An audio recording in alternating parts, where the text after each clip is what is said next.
Welcome to the Local Marketing Source Weekly Update, brought to you by localmarketingsource.com. This update is taken from the Local Marketing Source Professional Development Program for local marketers. This week's Local Marketing Update is brought to you by Scott Gallagher.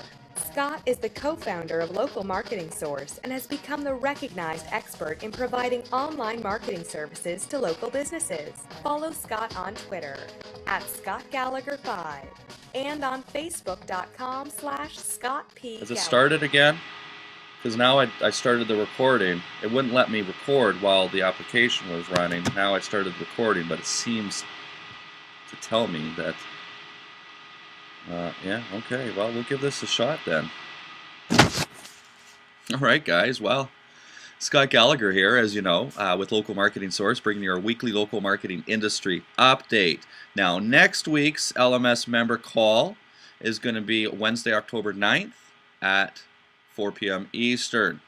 This week, we've got a few different updates.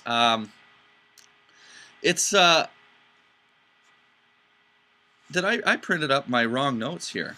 So I'm going to talk about last week's call here. Anybody that was on that could definitely hear that again as we go through this. But if you just give me a second, this is what happens with poor planning, huh? It's a good thing we got some video editing software as well. And I'll just go ahead and hit print on that. You know, it reminds me, I was up last week with my dad, and he built this really big barn. It could fit 8 cars in it, and it's 2 stories, and you know, we do a lot of different work together. And as a carpenter, he always says, measure twice, cut once. Well, it's the same thing in business, especially when you're putting something together. And it was about 10 minutes before the call started, and I thought, well, you know, let's see. GoToWebinar's got a new feature built into it. We can transmit the webcam through the live feed. I think that would be kind of cool. People that are live on the call can't see me, but the recording you can. So we go ahead with that. And I had printed up all my notes and got everything ready. And because I was working on last week's call, or planning on my part. So there's a good lesson for you. But we will get that printed up and we will go through this week's update. We've got some good tips this week. And I'm going to talk a little bit about this recent algorithm update and how it's affected local and how it's going to continue to affect local. It has affected my rankings. It has affected my clients' rankings, both in organic and on the local side. So I want to talk a little bit about that. I don't want to instill any fear for any LMS students. I'd like to hear feedback from you guys as well. What type of changes you saw with the algorithm updates. All right. That printer is done. Time for some ink. I was watching the hockey game last night. Hockey season started, and the Hawks just barely made it through. They did win last night for anybody that's a hockey fan. But I was thinking that it's kind of amazing that, you know, I was watching different hockey games last night, and, you know, somebody scores, and all of a sudden there's these millions and millions and millions of scoreboards all around the world that are instantly updated. Think about that for a second. You know, all the tablets and search results and the apps that people have and billboards, and it's just like that. And if we said that to somebody 20 years ago, I mean, they're still using a scoreboard at the Chicago Cubs stadium that is operated by man. You know, they take out the little things and put them back in, and it's just kind of amazing that we live in this connected world. But then I was speaking to my employee today, and he's got to wait 3 days for certain bank accounts to match up after depositing money and blah, blah, blah, blah. And it's just like this technology world, man. They've got us by the balls. And businesses all over the place are looking at finding new ways of revenue that happen at each step of an electronic transaction. it's amazing. So we can look at it as a positive sense that we can update millions of scoreboards at once, or another sense that we live in a world of control, and I could feel myself going off on a tangent here that I want to avoid, because I'll probably spill some political opinions, and this is not necessarily what we're here for. But this week, for an update, we're going to, as I mentioned, we're going to talk about this recent algorithm update. Google is calling it Hummingbird. The reason why they're calling it Hummingbird is because a hummingbird is so precise. It just moves with tranquility and gets around and gets right where it needs to go, and it gets the job done and gets out of there. Some updates to Google Webmaster tools. They're having some problems, and I'm going to talk a little bit about that. And going to share a little bit of a study, the results. Remember, a year ago, Hewlett-Packard pulled all paid advertising, $10 million of paid advertising out of Google, because they felt that they were cannibalizing results that they were already getting with organic results. Well, as an organic SEO guy, I'm going to share with you some information about that study and the impact. I'll tell you the outcome right now. Well, you could probably define the outcome. Neither one is going to end up cannibalizing one another. We're still in the same page. But I want to share results of that. If you haven't been to the LMS member Facebook group, get there soon. We've got some new members that are in there. One thing with Local Marketing Source is the way our members gel. And you know the old expression, you are the average of the 5 closest people around you, so choose people around you that you want to be like. Well, it just so happens that the LMS community tends to have that. The people that do stick around are very hard workers, very, very driven, and very smart. We've got a lot of very successful people at Local Marketing Source that have been successful in the past in other businesses and want to look at this one. This is not their first time to the rodeo. We get a lot of different people of that nature. We have some students that are, well, some of the people on the line right now are very religious about coming on faculty calls. Others aren't religious at all, but they're religious about listening to it.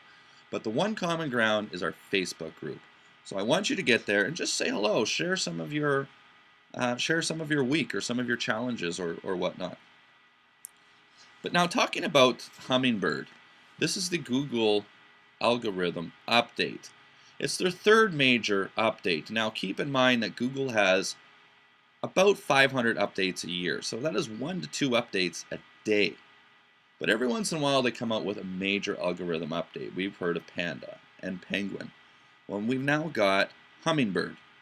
And Hummingbird is intended to be fast and accurate for long-tail keywords and keyword searches. So you're going to notice some changes of that. But does it really affect local?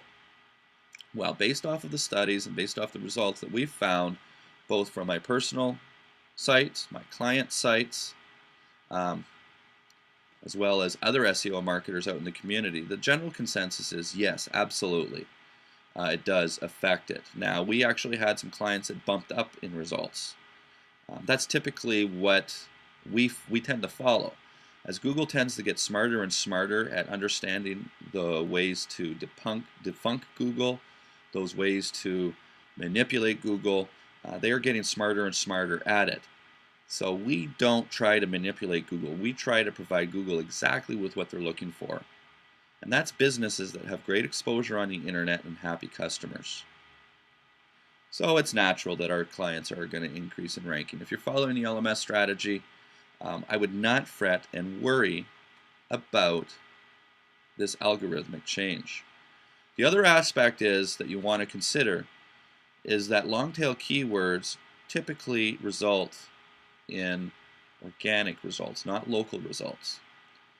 Short-tail keywords like dentist and carry, Chicago chiropractor, are short-tail keywords that generally aren't affected.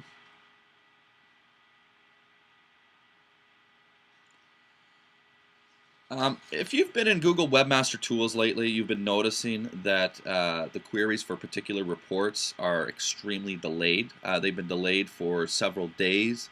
Google has come out and said that they're working on the problem, and they expect the reporting to return to normal in the coming days. Whatever that means, it just means be patient, and you will get your information.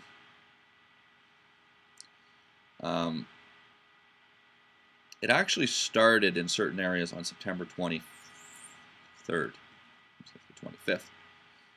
So we're now a week and a half, not quite a week and a half, a little over a week with this particular problem. And finally, organic versus paid results. I'd mentioned to you, Hewlett-Packard pulled a $10 million budgeting campaign about a year ago from Google. Wanted to see whether or not that they were cannibalizing their results. What I mean by that is if you're listed in both paid and you're listed in both organic, the propensity for somebody to click on one or the other is there. It's about 50%. Well, if they were looking for you and you're in the top organic, why pay for the traffic? And that was Hewlett-Packard's argument. So with that, when you are in the top position, according to the study, you're in the #1 organic position, and you have a paid result in the top one of the top 2 or top 3 or top single position, you know, above the results, not to the side.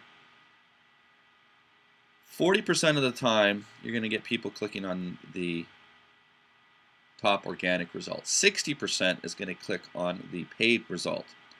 However, that was wrong. 60% on organic, 40% on paid. I apologize for that. More traffic typically goes to organic. Now, what the big thing is in this study is the value of people that click. You get a significant value or click value for people that click on the paid side of it. So you're paying for quality traffic. But in turn, is it going to cannibalize your results or your revenue? Well, when you start to do the math, and this is based off of 2 different studies with 2 major corporations, Hewlett-Packard being one of them, and the other one is Resolution. They looked at thousands and thousands of results. There wasn't much of a margin of error. I think the margin of error was 3% for these results, so it's got a lot of statistical validity to it. But the fact of the matter is that the increased cost of clicks or increased cost of customer acquisition through paid works itself out with the higher value of customers that click through. In other words, this study supports the argument that neither one strategy is better or cannibalizes or replaces the other. They are unique strategies for a business, and considering time and money for a client, they should be employing both.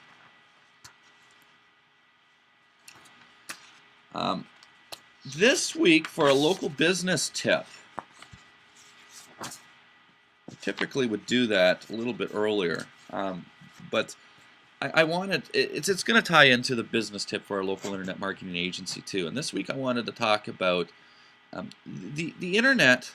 The internet still means face-to-face. It's still about relationships, period. The businesses we're dealing with are local businesses. They deal with people. They're not an e-commerce operation. People come into typically a location or a business goes out and sees somebody. Well, that's always going to be your best source of leads, your best source of testimonials. It's going to be your best way to create a hero or create heroes. It's not something that I've talked about with you guys, but it is something that we deploy. And, you know, that's identifying your best customers and making them into heroes for your business or your client's business of that nature. So you've got the digital world for local businesses, and you've got the offline world for these local businesses. And there really hasn't been a tie between them. We've got items like augmented reality to be able to track it. We've got click to call for particular tracking. we got CRM software. But that tie is not, it's not yet completed. Google is creating a lot of different applications for small businesses that is going to allow that essentially to be created.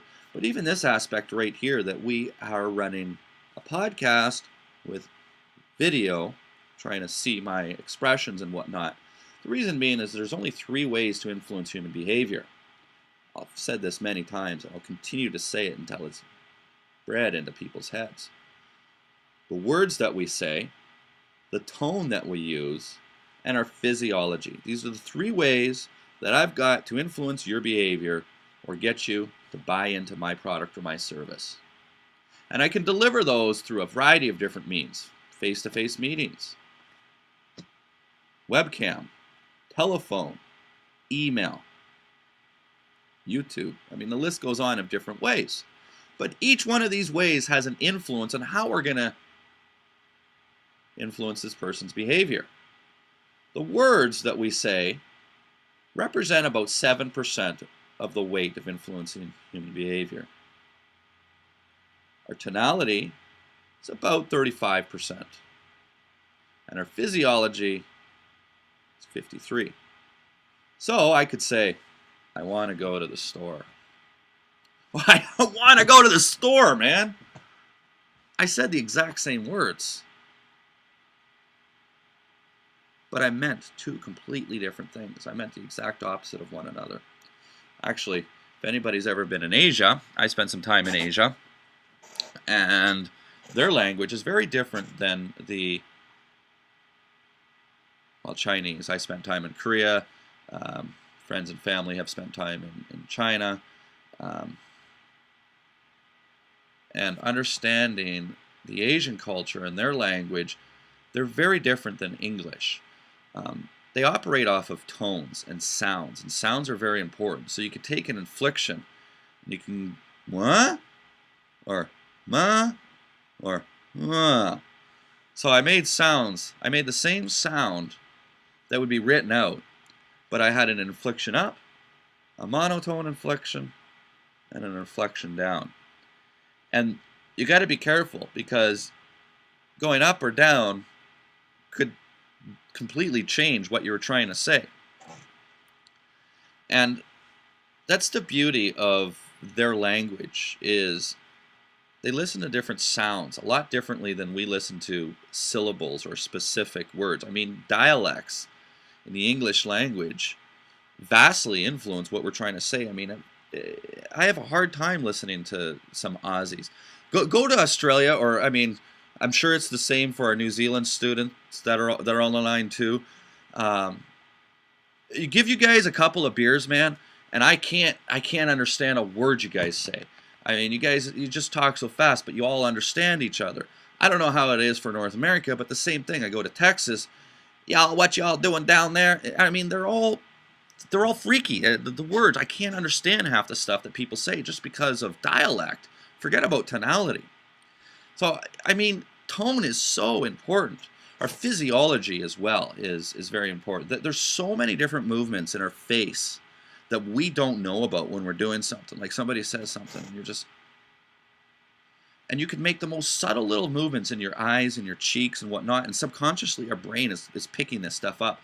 I mean, when I was in sales, business-to-business sales, and I was going through a bunch of training 10 years ago, I learned all the different aspects of talking to somebody, and what it means to have your arms closed, or to take one hand and put one hand on the table, or take both of your hands and cross them and put them on your lap. I mean, all of these things mean different things. And the aspects of, when people are scratching their head in certain ways, or if they scratch it this way here, or they're looking up to the upper left or the upper right, and typically, when somebody's taking their eyes and they're looking up to the upper left, they're trying to fish for information to put a story together. When they're looking up to the upper right, they're reaching back into, and it's not always this way, but they're typically reaching back into stories and information that they're trying to get. And so physiology is also very, very important, whether we recognize it or not.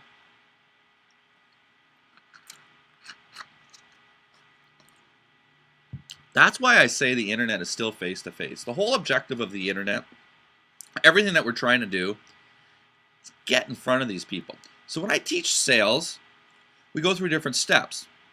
You've got, you know, your initial contact stage. And when you contact somebody, each stage that you've got an objective.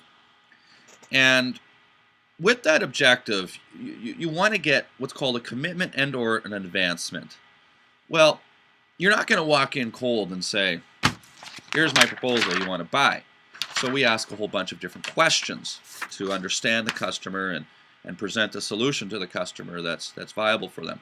But during that first initial communication, whether you send something out or whatnot, what's your objective? It's not to close them. It's to get 15 minutes of their time. Well, you're not going to sell this service in 15 minutes. But you've got to be respectful. Once you've earned the right to that 15 minutes, your objective then becomes another stage, to move to the next level, to get a proposal in their hands. Ultimately, uncover some of the pain and put it together in a proposal. And, of course, have a commitment to another meeting. You don't walk out of a sales meeting without having a commitment. That means I'm going to call you on this date, at this time, for this reason. It's as simple as that. So the whole objective of everything that we're doing on the internet, guys, is to get people in the door. That's it. I mean, what do we have to do to get people in the door? We got to deal with traffic and conversion, qualified traffic and quality conversion. And then we can break those down, and of course that's when the umbrella opens up and internet marketing gets really confusing. But far too often people are missing that. It's nice to be the number one. But what if you're not number one for your top keyword? What's the big deal then? How good is that? It's going to be no relevance. I assure you guys, you're going to continue to lose customers if you're not identifying exactly with what your customers want. And that's more faces. And once you get people in the door, your propensity to close is going to be much greater. So, on that note, I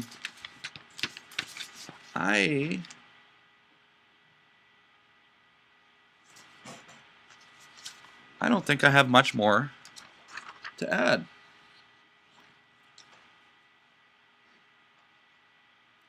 So I guess what I'll do at this point in time is open the floor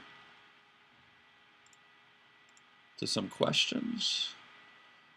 I've got a question here. Who are these people and can I contact them?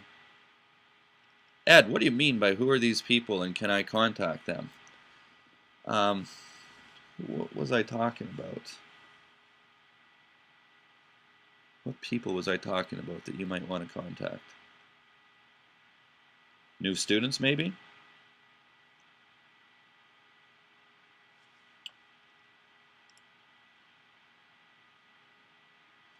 Students that were doing very well. Is that what you're referring to, Ed? Which local marketing source students are doing very well? And can you contact them? Is that the question? Perfect. The short answer is yes.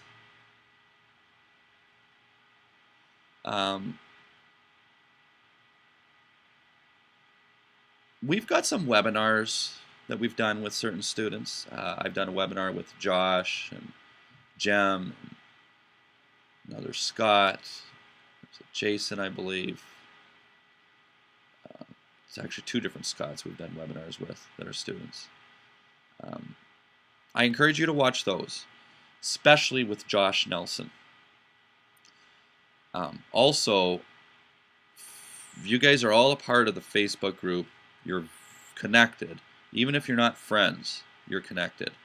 One thing I do know about every single student at Local Marketing Source right now is a lot like me, that we're an open book. We encourage you to contact them. They encourage contact. I mean, people get a lot of gratification about helping out others. We're not here to step on each other's toes. Probably don't want to contact somebody that's in the same city as you. But there are many different LMS students. So go ahead and watch the webinars, and just be real, man. If you do want to reach out to Josh, say, hey, dude, you know, we're both LMS members, and I watched your webinar. But I'd also encourage you to, you know, if possible, to continue to help others as well, and open up discussions with Josh in the Facebook group in an open discussion for questions that you have.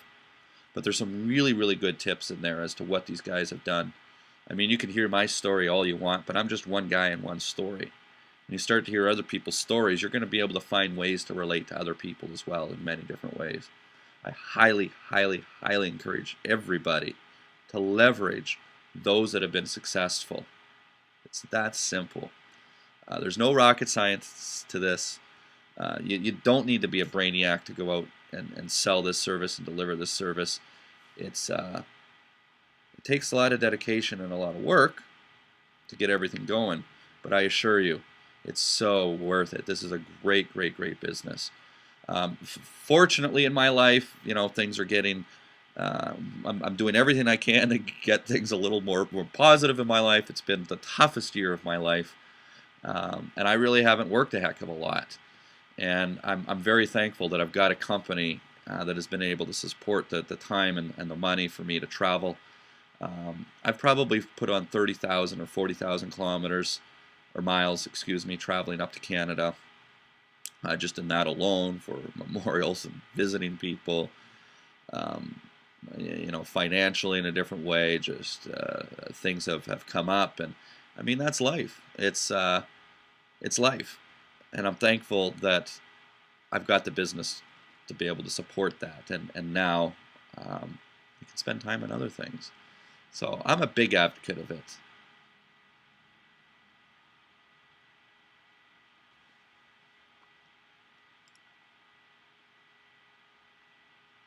Yeah, I assure you, Ed, it won't be intrusive. Another question. Content is for people. Can you direct me on how to use schema.org?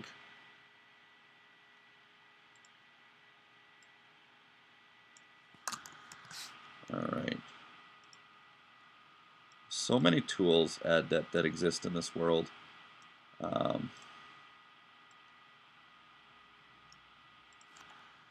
Sometimes there's tools that I'm not familiar with.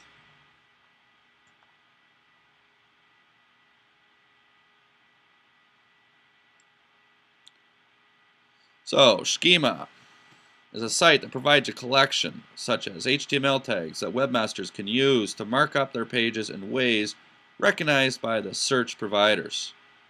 Search engines, including Google, Bing, Yandex, rely on these markups to improve the display of the results, making it easier for people to find the right web pages. Well, now I can understand why I don't know this tool.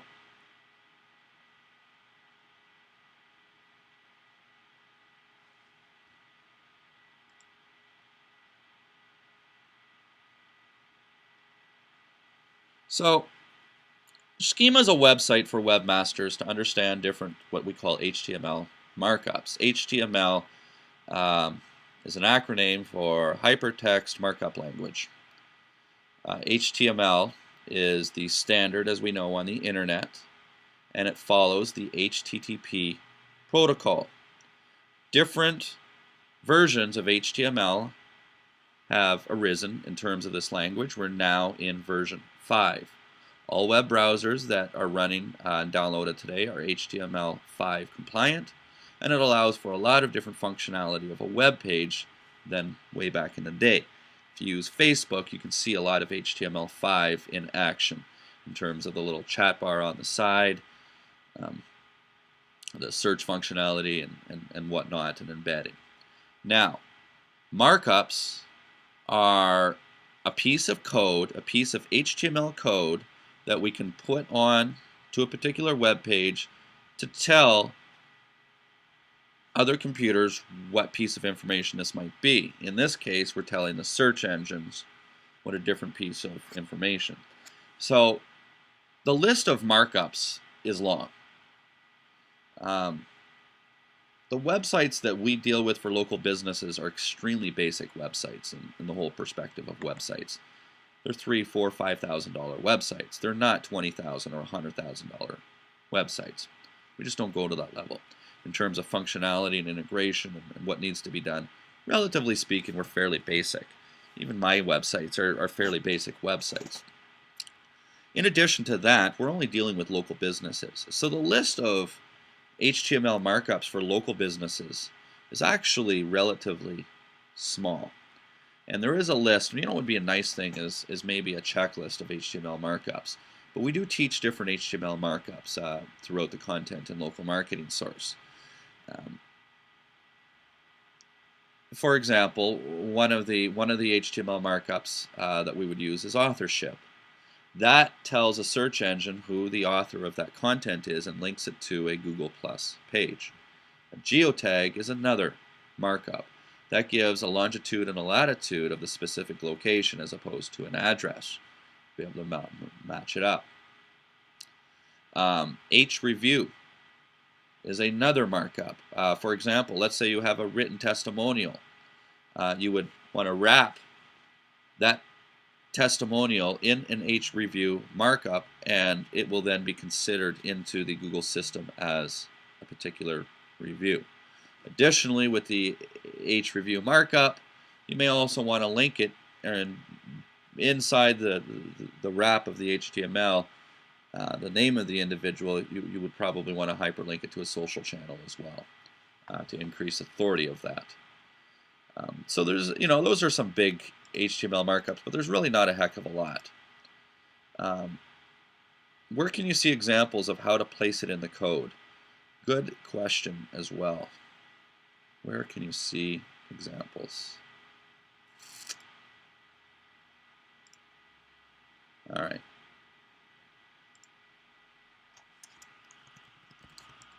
Should be able to see my desktop right now.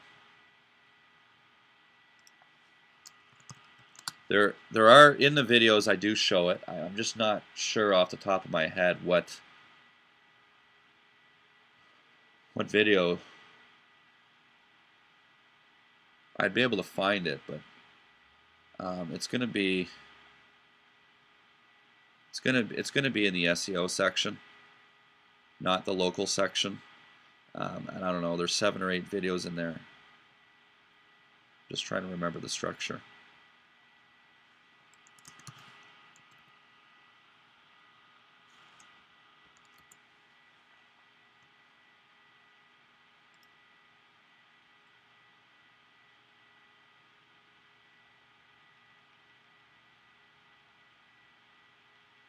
Yeah.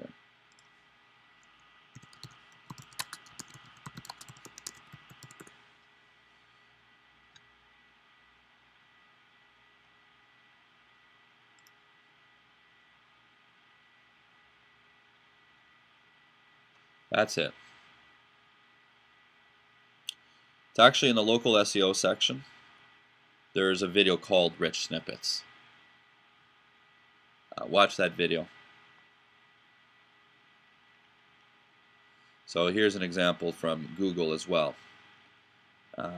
for the H-review markup, and it's showing here how particular review is coming in. And so it's identifying, this is the exact example that I use in that video as well.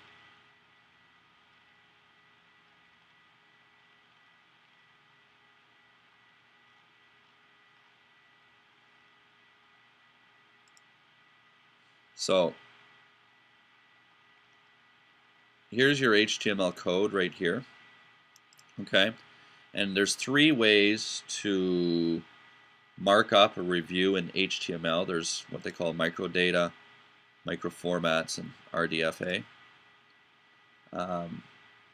Here's an example using the microdata, and you can see here that the different items, okay, for an H review. This one right here, item reviewed, well, that's the company that's going to show. So you're telling Google what the company is being reviewed. You can throw in a picture if you wanted. The score of the review.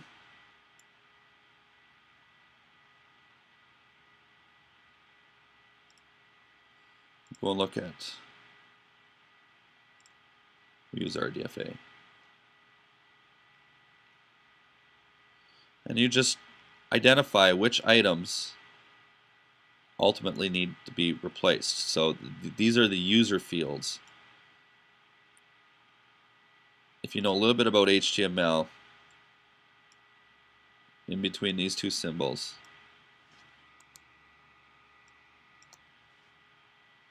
the values that you're going to be able to change. Here's another value, here's another value, here's other values, and up here they tell you what each of the values are. So each markup is going to have its own strategy to it.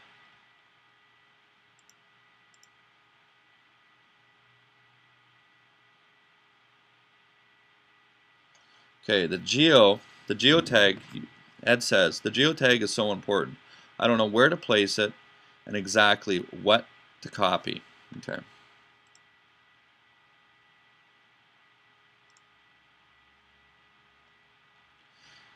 Right here is an example of an extremely basic HTML document.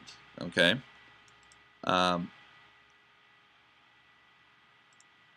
You want to put as much of the markup content above the body as possible. It's going to be some of the first stuff that's read. And therefore, in between HTML and body is where you can put the geotag markup.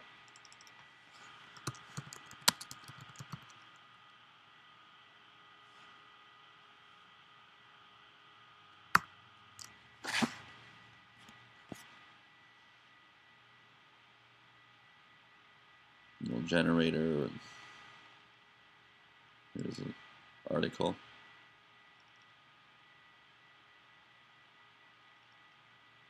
Okay. Again, that's covered in the rich snippet video. Love the questions. Love them. Do we have any more?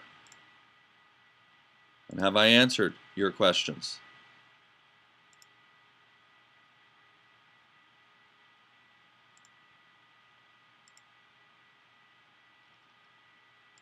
Awesome. Good. All right. Well, I'm going to go ahead and end this call for everyone. You guys have yourself a great day. Bye for now. The organizer has ended the session, and this call will be Hey, well, thanks for watching the Local Marketing Industry Update. We've got these things coming out every single week, so if you liked with what you heard, just click the button right above me right here to subscribe to our channel. If you'd like to get a little bit more, right over here, go check out localmarketingsource.com. We've got free reports that you can grab. You can even register for our free marketing course to get in and see the portal. Or just go ahead and follow us on some of the social channels. We'll be around. Until next time.